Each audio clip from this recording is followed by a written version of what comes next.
In the largest public safety operation in Minnesota's history, local and state police and 4,000 members of the National Guard took a stand.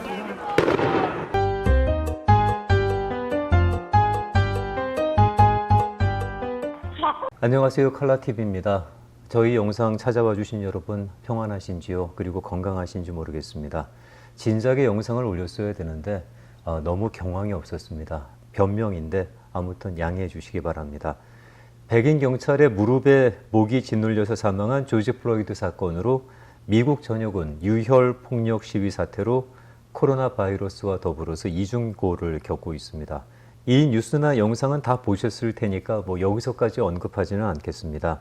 아마 이 소식을 듣고 영상을 보신 분들께서는 성향에 따라서 생각이 좀 갈리지 않으셨을까 싶습니다. 여기서 성향은 서로가 생각하는 가치관의 차이겠죠. 이건 성향의 문제가 아니라 정의의 문제라고 말씀하시는 분도 계실 겁니다. 개인적으로는 동의하지만 또 그렇지 않은 분들도 계실 겁니다. 당신의 생각에 동의하지 않는다고 해서 그분들의 생각이 정의롭지 못하다라고 몰아붙이지는 말자고요. 그런 공격에 정의라는 명분을 갖다 대는 것도 어쩜 개인의 생각일 수 있습니다.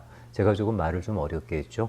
지금의 사태를 시위라고 생각하시는 분들도 계실 테고 폭동이라고 생각하시는 분들도 계실 겁니다. 폭동이라고 판단하시는 분들은 이런 생각이 드실 겁니다. 첫째, 명분은 알겠는데 방법이 틀렸다.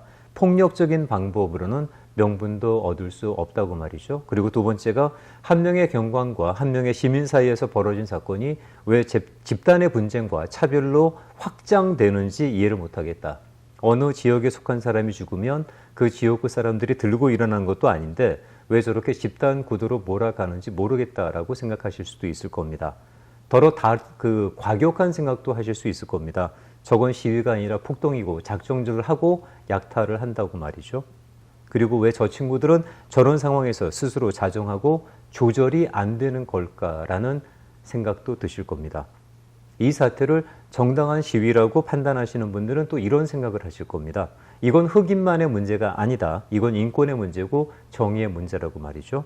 그리고 우리도 마이너리티 소수계인데 이런 차별을 방관한다면 우리의 안위도 어떻게 될지 모르는 거 아니냐라고 말씀하실 수도 있을 겁니다. 그리고 도대체 언제까지 평화적인 방법만 고수할 건가? 그런 방법으로 바뀐 건 지금까지 아무것도 없고 항의가 안 먹히면 시위를 하는 거고 시위가 안 먹히면 그땐 무력 투쟁이고 그것도 안 되면 혁명을 통해서라도 입장을 관철할 수밖에 없다라고 생각하실 수도 있을 겁니다. 여러분은 어느 쪽 입장이십니까? 이런 입장 차이는 사실 오래된 숙제입니다. 인도의 예를 한가하게 들어보자 그러면 간디는 비폭력 무저항의 상징이었죠. 지금은 성인으로까지 추앙받는 인물입니다만 반대편 입장에서는 상당히 답답한 사람이었을 겁니다. 간디와 대립각에 섰던 인물이 수바스 찬드라 보스라는 인물이었죠. 다 알고 계시는 인물입니다. 간디의 비폭력주의는 이상주의적인 사고라고 생각했던 사람입니다. 영국이 무력을 앞세워서 인도를 지배한다면 인도도 무력을 통해서만이 독립할 수 있다고 믿었습니다. 흑인 사회에서도 이런 경우는 흔합니다. 간디를 닮은 인물이 마틴 루터킹 목사라면 반대 인물은 아시는 것처럼 말콤 X겠죠. 흑인과 흑인 사회를 대표하는 입장은 같지만 방법이나 사고가 판이하게 틀렸던 두 사람입니다. 킹 목사는 흑백 통합을 외치면서 비폭력을 선호했다면 말콤 X는 한 발 더 나아가서 흑인 우월주의를 주창을 했고 그 기치로 흑백 분리를 주장을 했습니다. 당연히 폭력도 정당화됐습니다. 나중에 블랙 파워 무브먼트를 만들게 되죠. 그리고 흑인 차별을 백인 지배의 권력 구조로 이해를 하고 흑인에 의한 권력 전복이 이루어져야 한다는 주장까지도 나왔었습니다. 그래서 이 사람들은 흑백 통합 따위를 외치는 것은 백인의 체제를 유지하기 위한 전략이라고까지 봅니다. 이런 시스템에 길들여지지 않기 위해서 아예 흑인들만을 위한 나라를 만들자는 주장도 나왔었고 아시는 분들 많으시겠습니다만 아프리카로 돌아가자는 얘기도 있었습니다. 지금의 시위를 어떤 분들은 시위로 보기로 하고 폭동으로 보기도 하고 또는 혁명의 일부라고 보기도 합니다. 미네소타 주지사가 시위대의 80%가 외지 사람들이라고 이 80% 얘기는 여러 번 나왔었는데 아무튼 상관 말라는 식의 발언을 한 걸로 아는데 그건 또 오바죠. 현지 사람들만 시위하라는 법은 없지 않습니까? 또 한 가지 아마 눈여겨보신 분들께서는 그저께 LA 시장이 기자회견을 할 때 어제였나요? 정작 스텝백 하라는 진정하라는 주문은 에릭 가세티 시장이 아닌 다른 인권단체 관계자가 나와서 하는 걸 보시면서 의아해 하셨을 겁니다. 우리 상식으로는 시장이 해야 될 말인데 그 말을 다른 관계자가 하고 있는 거죠. 지금 말씀드린 이런 내용들을 이해하신다면 뭐 굳이 새삼스러운 일도 아닐 겁니다. 이 일에 대해서 하고 싶은 말은 정말 태산입니다.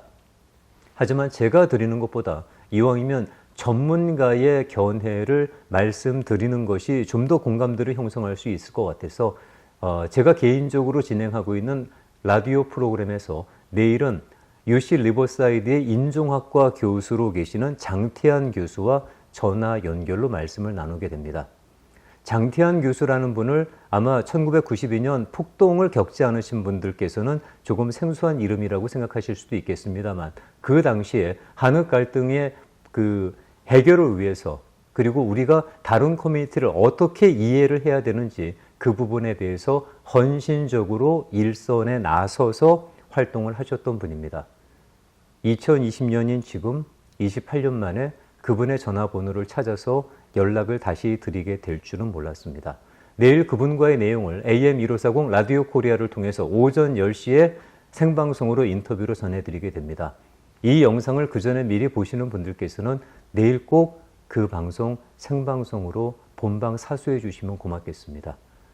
저희가 이런 시기에 어떻게 대처해야 되는지 그리고 이런 상황을 어떻게 이해해야 되는지 그 부분에 대해서 1시간 동안 심도 깊은 대화가 진행이 될 겁니다. 다음에 다시 장태한 교수를 전화로 연결하는 일은 없었으면 좋겠습니다. 제가 인터뷰를 부탁한다고 했으니까 할 때 장 교수님께서 한숨부터 쉬시더라고요.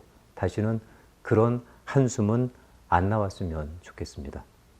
내일 저희는 생방송으로 인사드리겠고 장태한 교수께서 전해주시는 말 가운데서 저희가 영상을 통해서 함께 쉐어해야 될 말이 있으면 편집해서 이 시간에 다시 올리도록 하겠습니다.